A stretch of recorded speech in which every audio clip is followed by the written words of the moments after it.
और उसके साथ जो सिविल जज साहब हैं उनको उनकी सीट से उतार दिया गया है। अपनी माँ को कराहती हुई आवाज़ में कि अम्मी कौन है, तो फिर उसकी अम्मी ने बताया कि यह तेरा वकील है जिन्हें तेरा केस लड़े है। तो मैं जब अंदर गया और मेरी मिसिज़ की आंखों में भी आंसू थे उसको देख के, और मिसिज़ भी गई हैं? मेरी मिसिज़ भी मेरे साथ थी। मुदस्सिर की बातों को लाइक करें, सब्सक्राइब करें और बेल आइकन को प्रेस करें ताकि नए आने वाली अपडेट आप तक पहुंच सके। अस्सलाम वालेकुम नाज़रीन, आपका मेज़बान मुदस्सिर रशीद आपकी खिदमत में हाजिर है और आप देख रहे हैं मुदस्सिर की बातें। देखते हैं सुनते कानों को मुदस्सिर का अस्सलाम। फैसल जट साहब हमारे साथ मौजूद हैं जिन्होंने इस केस को देखा और फैमिली को इंसाफ के दायरे में लाके खड़ा किया। बहुत बड़ा कदम मुल्क पाकिस्तान ने और जो कि फैसल जट साहब ने लिया। अब बच्ची की क्या हालत है, क्या मामलात हैं, इन्हीं से जान लेते हैं। इन्होंने विज़िट किया है और एक बहुत बड़ा कदम है। अस्सलाम वालेकुम। जी वालेकुम सलाम। फैसल भाई बहुत शुक्रिया आपके कीमती टाइम का। सर आपने फैमिली को विज़िट भी किया है, बच्ची को भी विज़िट किया, बाज़ाहिर आप हॉस्पिटल भी गए, क्या हालत देखते हैं बच्ची? मैं कल मेरी मुलाकात हुई थी, हमने ऑफिशियल से इजाज़तनामा लिया और उनकी फ़ैमिली के साथ फिर हम मुलाकात करने की इजाज़त दी गई।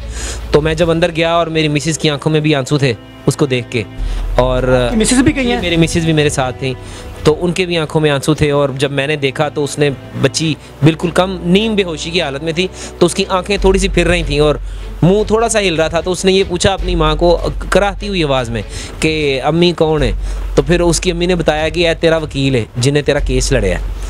तो मेरी भी आंखें वहाँ पे नम थी और मैं इतनी तकलीफ़ में था, आपको बता नहीं सकता कि उसके सर में इतना बुरी तरह से वो ज़ख्मी है कि उसके जिस्म पे मांसपेशी है ही नहीं। ऐसा लगता है कि जैसे 7-8 साल की बच्ची लेटी हुई है। और उसके ऑपरेट हुआ कल 2 ये जो चीक्स हैं यहाँ पे मांस नहीं था, कोई बोटी नहीं थी, उन्होंने सर्जरी की है। वो सर्जरी में 10 घंटे बेहोश रही है, उसके बाद होश आई है।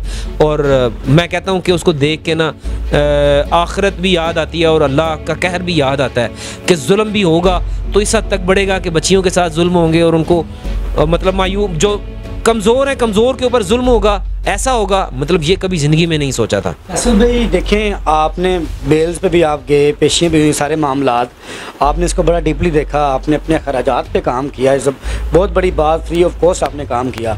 तो कानूनी कार्रवाई कहाँ तक पहुँची है, कोई ऐसी अपडेट? जी, कानूनी कार्रवाई ये है कि 22 अगस्त को जो जेल हुकाम है उन्होंने पेश करना है मुलजिमा सोमिया को कोर्ट में, और उसके साथ जो सिविल जज साहब हैं उनको उनकी सीट से उतार दिया गया है। उतार दिया गया? जी, उनको उतार दिया गया है और वो भी शामिल तफ्तीश होंगे। इस दफ़ा में उतारे गए हैं, उनका तो मेरा ख्याल मामला नहीं था अहलिया का। देखिए, जब इन्वेस्टिगेशन होगी तो सब मामलात को देखना होता है। तो पुलिस जो है बहुत अच्छा काम कर रही है। इस्लामाबाद पुलिस ने हर एक पहलू को देखना है। उन्होंने एक एक चीज़ को, जो लोग वहाँ पे मौजूद थे जिनके सामने ये वाक़यात होते थे, उन सबको भी उसमें शामिल होना है। तो इस वजह से सिविल जज साहब को उनकी सीट से उतार दिया गया है और आगे अब तफ्तीश होगी, इंशाल्लाह मुकम्मल केस चलेगा, इंसाफ होगा।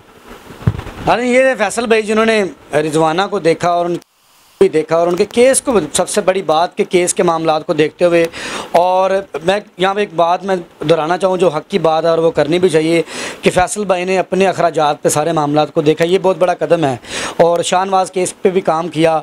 और अब फातिमा के लिए, जो कि अभी सिंध के इलाके खैरपुर में ये कोई वाक़या ज़राए के मुताबिक हुआ है, उसके लिए भी एक बड़ा ऐलान किया है कि अगर मैं अवेलेबल हूँ फैसल जट साहब, अपनी दयानतदारी और ईमानदारी इनकी पहचान है।